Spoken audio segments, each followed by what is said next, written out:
Hello and welcome back. First of all, massive shout out to Curse, the lovable Frenchman, for yet again providing me with his Frenchness and longsword gameplay.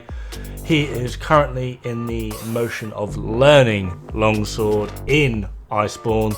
Doesn't have as much time to play anymore, so it's a little bit slower, but it's still going to be a lot better than what I can do. So here he is, getting beaten on by a brute Tigrex. Anyway, this is a bit of a longsword build progression video, and a lot of this is going to seem quite backwards just because longsword is weird in Iceborne. A lot of it is all based on the EI slash simply because it can extend your combo, so you need to be able to keep your damage going, and if you can't, it really does seem, to me at least, maybe because I just suck, but longsword has some serious drawbacks at the moment. The moment that combo ends, you're basically fighting a losing battle. Anyway, up first is a pretty standard-ish build. Now, all of these builds I'm going to be showing are utilising the Wyvern Blade Luna, which is the maxed out Rathian longsword. However, I will be going through or telling you about two different longswords which you can utilise if you so choose, and when you possibly could use them.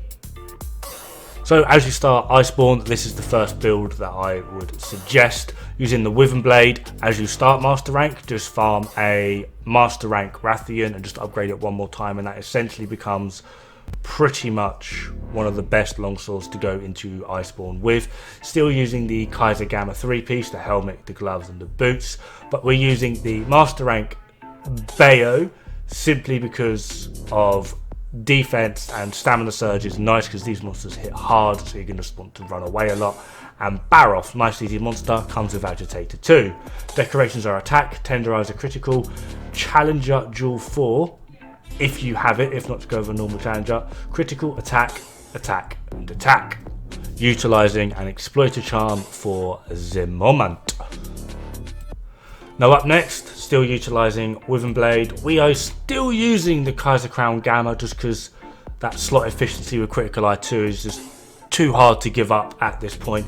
We're also using 3-piece Nagakuga for the Razor Sharp, so we're no longer going to be utilising Master's Touch for the moment.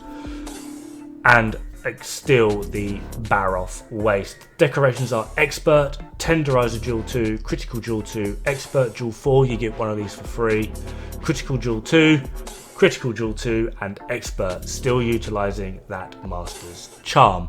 I personally would recommend using the mantles of Evasion and Temporal as well, which you can see in this video.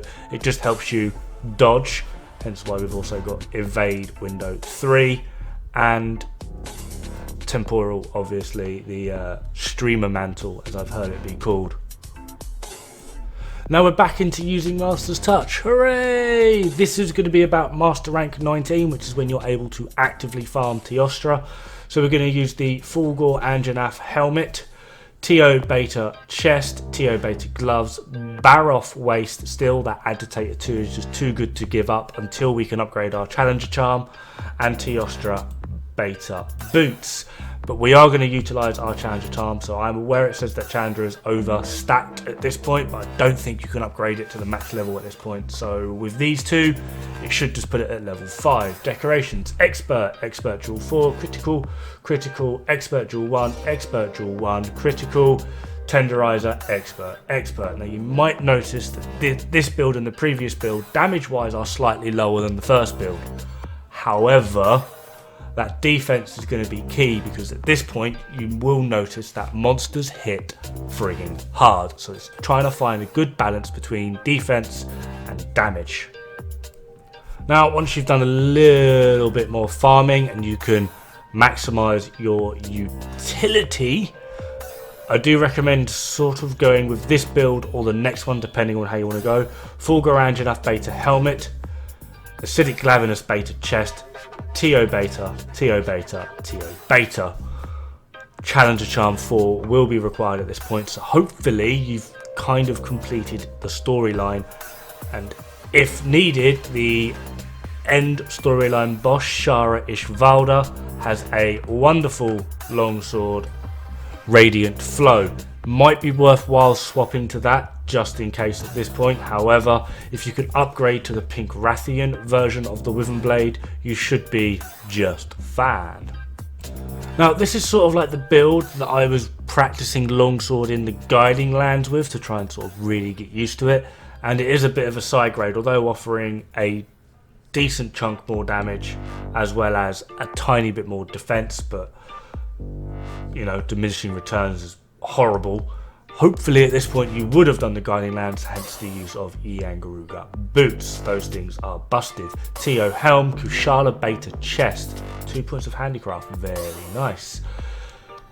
Teo gloves and Teo waist with Iangaruga boots.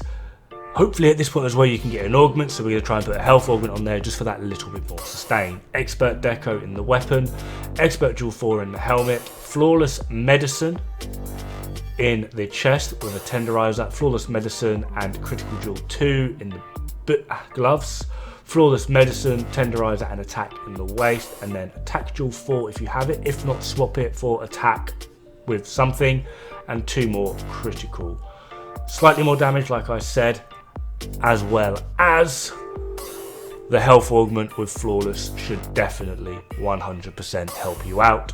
Medicine Jewel is just going to help you out from the sustain. However, if you are struggling with just generally staying alive and you feel like that you could do better just taking that one more hit, if you have Flawless Vitality, do feel free to use it, despite what I said in a previous video of just how Flawless Vitality is a trap. If you need it, use it.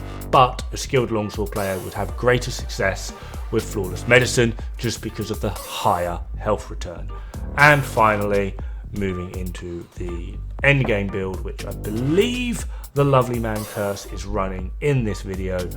So if you like his damage numbers and what you see here, maybe not the fact that he's getting chomped on a lot, he's French, leave him alone, you can try this beauty. Now at this point, hopefully this is like a pure endgame build, so you would have the Wyvern Blade Luna, which is the maxed out Gold Rathian longsword, which technically at the moment is the best and highest DPS longsword in the game.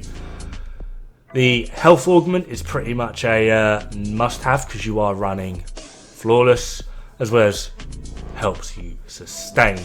Now the element or ailment up augment, from what I understand of the math that I've done, is really sort of optional. It might be worthwhile making 2 of these, and if you just generally like the weapon on monsters that are very weak to poison, take the one with element on. For monsters that have really horrific hit zones, put affinity on. Or if you're just one on the fence and you can't be asked making 2, maybe run attack. But general consensus is health and element are the best options.